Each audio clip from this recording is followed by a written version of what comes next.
এই দুটোর মধ্যে কোনটা বেশি ওজন নিতে পারবে? এর আগে আমরা নানা রকম জিনিসের ওপর এই তদন্ত করেছি, কিন্তু আজ আমরা জানবো এটা কতটা ওজন নিতে পারবে।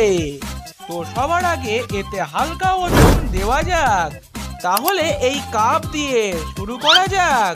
এই ছোট বোতলের ওজন এটা নিতে পারলো, তবে এটা একটু ডুবতে গেল।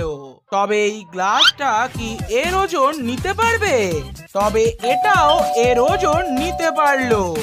এরপর দেখা যাক এই বোতলের ওজন এটা নিতে পারে কিনা। তবে ব্যাপারটা হলো এই দুটোই এর ওজন নিতে পারলো। তবে এরপর কি হবে যখন এই বড় বোতলের ওজন দেওয়া হবে? আর আপনারা দেখতেই পেলেন এই দুটোই এর ওজন নিতে পারলো না। তাই জন্য আজকে দুজনের মধ্যে কেউই জিতলো না।